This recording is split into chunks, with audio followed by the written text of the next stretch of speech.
Let me also take this opportunity in a very special way to congratulate our President of the Athletics Kenya and now Vice President of World Athletics, General Tuwei. Tafadhali tumpigie makofi tena. Congratulations. That's really quite something. Let me also take this opportunity again in a very special way to recognize the various teams that have participated in different places representing our country. Congratulations, the teams.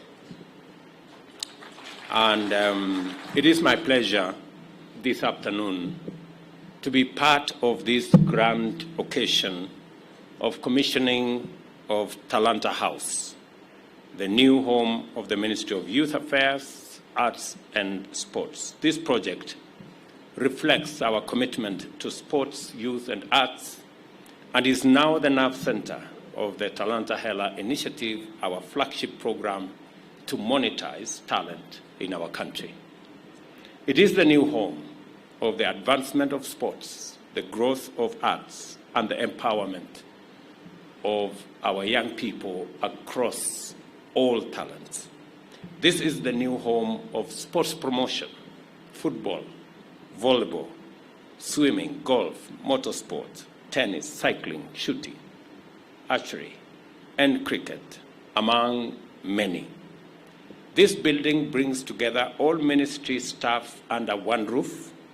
This will promote collaboration, build synergy, and facilitate a constant exchange of ideas and knowledge across the ministry. I now want to ask that we accelerate the process of moving all the departments from all over the place to this building. And with that, I hope we can build on the already successful work that the ministry is doing. And I hope it will reflect in due course in the achievements that we will have, not just as an administration, but as a nation. With all the staff in close proximity, we can harness their collective expertise, break down silos, and foster a culture of cross-disciplinary collaboration and bring much more understanding to the space that you are charged with. The Talanta Hala initiative is a true bottom-up program focused on empowerment, the creation of opportunities, and the transformation of sports, youth affairs, and arts into a viable vehicle for transforming our country and expanding opportunities for our young people. Investing in the monetization of talent will bolster entrepreneurship, innovation, and economic growth through the conversion of passions into livelihoods, creating an empowered and a self-reliant generation and people. Through Talanta Hela, we encourage our young people to dream big and pursue their artistic and sporting goals with unwavering determination and renewed urgency. The government is committed to providing the infrastructure that will return international football to Kenya in a very significant and intentional way. We are prioritizing the completion and upgrading of stalled old facilities in optimal utility areas and high potential talent zones. I know we are all aware of the debate in Kenya about the stadium and the stadia. Many people all the time reminded me about the stadia and how they were not complete. We now have the opportunity to prove the metal that we are made of by making sure that we complete all the stadia. That is why I asked CS Sababu to have a master plan on not just completing what we have, but also making sure that we expand opportunities to other areas. And not just that, making sure that all the stadia that we built meet international standards and can be accredited for any international sport. We are at this moment upgrading the Moi International Sports Center, Kasarani, Nyayo National Stadium, and the Kipchoge Keino Stadium in Eldoret. These works will boost our bid to co-host the 2027 Africa Cup of Nations with Tanzania and Uganda. The ministry is also charged with the crucial mandate of youth development as indicated in the Executive Order Number 1 of 9th January 2023. This morning, a few hours ago, I signed into law the Climate Summit and the Climate Council, and that mainstreams the participation of youth in the challenge of climate change. And I expect the ministry responsible for youth to give us the young people who will drive the opportunities that exist even as we tackle the challenge of climate change. Today, 30% of Kenya's population is between the age of 18 and 35. We must invest in these young people to bring the best out of them so that their dynamism, capacity for innovation and talent can contribute to the transformation of our nation and can open up many opportunities for them to participate in the development of our country. We are committed to investing in and developing the talent and innovativeness of our youth as we consider them integral to the creative economy pillar of our bottom-up economic transformation agenda and essential to the entire plan, not just about the young people. The creative industry can significantly add value to Kenya's exports, such as fashion, leather products, craft industries, among others. And just so that you know that we are looking into that space, if you interrogate the incentives and the interventions that we are provided in our Finance Act that now we are implementing, there is a whole space around leather and the leather industry and making sure that we use the resources that are available to us. Kenya being the country that has the third largest herd of livestock, that leather becomes part and parcel of our exports in finished product form. And our young people are invited to opportunities in that space, and I hope the ministry will work with the other departments of government to make sure that these opportunities are not lost. Further, we will mainstream the creative economy into Brand Kenya and our commercial diplomacy, including appointing accomplished Kenyan artists and creative sector personalities as cultural ambassadors. I am looking forward to working with all the stakeholders in this space, all the professionals in that sector, to identify the people who will drive the commercialization of the assets that we have, including creatives, including culture, and the whole of that ecosystem. I also believe that our tourism product need to be enriched much more by our cultural heritage. And I have told the peers responsible for that space to work with all the other stakeholders so that culture, especially the fact that Kenya is the home of humanity, becomes part and parcel of what we showcase as a country. To promote the concept of innovation and startups, the Presidential Innovative Challenge is scheduled to kick off this month and will culminate in the Commonwealth Innovation Week, where we will award the best innovations and top startups as part of the Kenya at 60 celebrations later this year. On the 12th of August 2023, the ministry led the observance of International Youth Day under the theme Green Skills for Youth Towards a Sustainable World. I applaud the focus on sustainability and encourage the ministry to bring more young people into climate action and environmental protection. I have just come from a youth summit, and I was thrilled, encouraged, and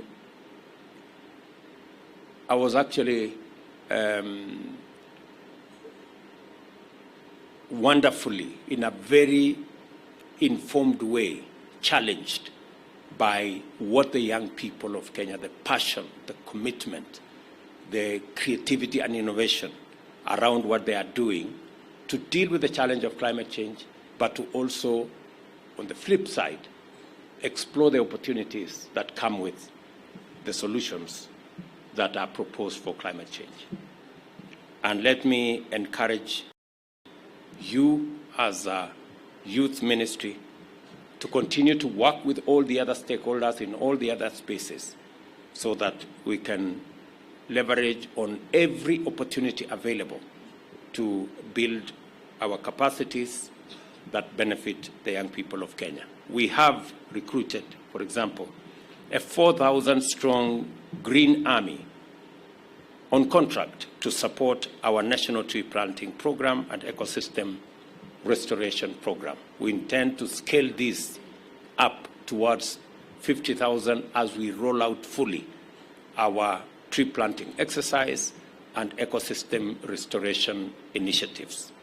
In order to address the resource constraints facing observation of the International Youth Day and its build-up activities, I direct the Ministry of Finance, other Treasury, to create a budgetary vote item that will be ring-fenced for the provision of funds for the National Youth Week build-up activities and the observance of the International Youth Day every year starting from financial year 24-25. I encourage young people to consider venturing into the emerging blue, green, and orange economies. To enable them to take advantage of these sectors, I urge the various affirmative action funds, the Hustler Fund, Youth Enterprise Fund, Women Enterprise Fund, Uwezo Fund, and the National Government Affirmative Action Fund to develop tailor-made facilities targeting youth in blue, green, and orange economy spaces. This will help in the alleviation of key challenges that face youth in the country, including high level of inactivity, unemployment, or underemployment, early and unintended pregnancies, crime, alcoholism, drug abuse, and substance abuse, among others. That whole space where there is huge challenges facing our young people, we can flip it and turn it into bigger opportunities for them if we tailor-made some of the interventions in the various funds that we have, in the various government initiatives, to be able to create opportunities for young people. And that is why we are deliberate, we are intentional about a plan to create jobs in Kenya. It's the reason why the housing fund is there. It is the reason why we are looking at digital jobs, why we are expanding our fiber optic footprint in Kenya to explore e-commerce, to make more young people get into the space around digital jobs. And all this must be intentional, must be focused, must be thought through so that they benefit the young people that we all intend to support. We cannot leave the youth of this country behind in any project, in any program, or in any sector. It is the responsibility of this ministry to ensure their full participation in every aspect of national development, in every space that is available, in the activities, interventions, programs of every ministry, because youth is the biggest talent that we have, is the biggest asset that we have. I am aware of various policy, legal, and regulatory frameworks under development by the ministry, including the Kenya Youth Development Bill 2023, review of the National Youth Council Act number 10 of 2009, and the Creative Economy Bill, among others. This will ensure that key provisions touching on youth in the Constitution, the Vision 2030 blueprint, and the Kenya Kwanza plan are not just realized, but we work towards front-loading and making sure that the interventions are clear, the interventions are available, and the young people are made to participate in a meaningful way. I want to encourage all of us to continue this pace. When I did ask the Ministry of Sports to change the framework, because as we are all aware, the youth, the arts and the Sports and Art Fund had been made to cater for many other things, including provision of other services, provision of health, and many other spaces. And it was too thinly spread across many sectors. I did instruct that we bring back the Sports and Arts Fund and make our sportsmen and women the focus and the center of the Sports and Arts Fund. I am very confident that with that focus, eliminating too much spread across different areas will make it possible for us to make real impact in scaling up the sector that has kept Kenya and the Kenyan flag flying high in many capitals, in many parts of the globe. And again, it is very heartwarming to congratulate our Malaika team. Tuwapigie makofi jameni. Simameni tuwapigie makofi hawa wangwana. Congratulations our Malaika team for your exceptional participation and achievement. You have our support 100% as you represent us and our region and our continent in the Olympics. Once upon a time, I was a volleyballer. So I really take a lot of pride that volleyball is getting to the Olympics and to the world stage. Pongezi. Congratulations. Let me also congratulate the Golden Ladies,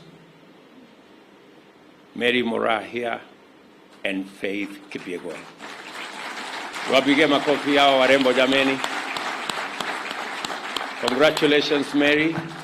Congratulations times 2, Faith. You ladies are a great asset for our country. You are the reason why Kenya is the best in Africa.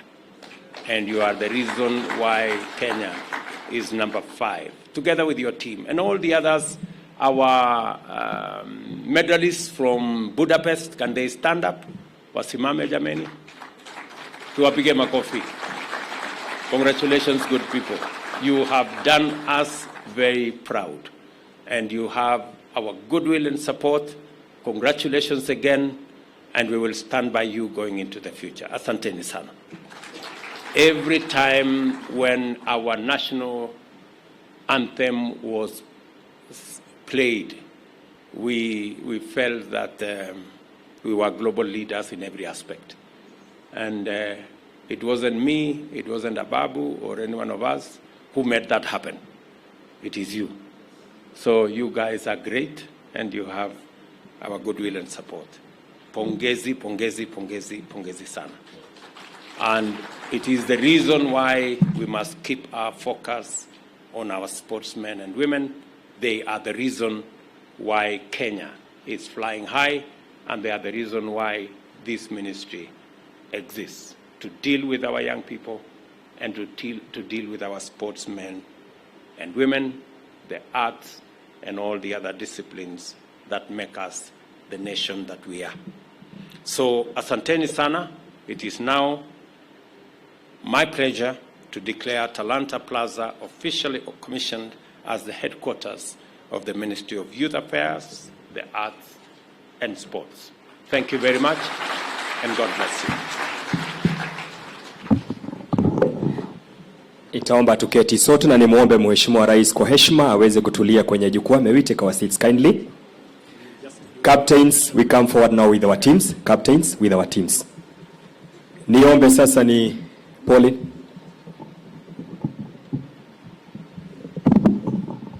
We have the four groups which I mentioned. We are going to do it. Malkia Strikers, just hold a moment. Malkia Strikers, wangoje kidogo. We are going to do it in a systematic way. We are going to start with our team to the beach games in Tunisia. And I will ask President of National Olympics Committee, Dr. Paul Targat, together with the Secretary General, to quickly come here and lead the team from the beach games in Tunisia. And we are rewarding our beach handball team that won a silver medal with 1.5 million Kenya shillings.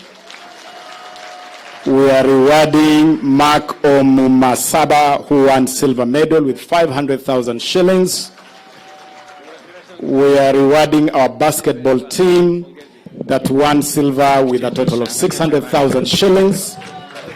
We are rewarding Faith Urasa and Shufarua Changawa with 200,000 shillings for bronze medal in beach tennis. We are rewarding Mathayo Mabahila, bronze medal, 300,000 shillings in wrestling. We are rewarding Lawrence Karanja, who was the coach of the tennis team. We are not leaving you behind, so Coach Lawrence, please come forward. Coach Linus Washoka of beach wrestling, please come forward. And Felix Ochido, the technical official. All the rewards to this team amount to 3.28 million Kenya shillings. Let us have the check for the beach games quickly. The dummy check is consolidated and will be presented to the captain of the team. Captain is right by your side, Your Excellency.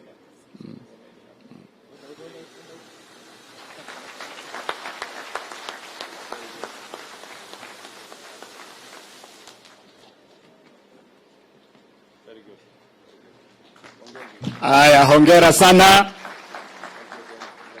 Next, we will reward our team that participated in the Youth Commonwealth Games in Trinidad and Tobago, our youth team.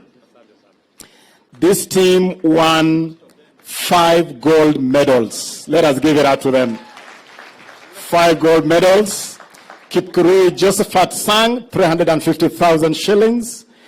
Kipkurui won 2 gold medals, so he received 700,000 shillings twice. Coach Kelvin Kimtai won gold medal in 800 meters, 350,000 shillings.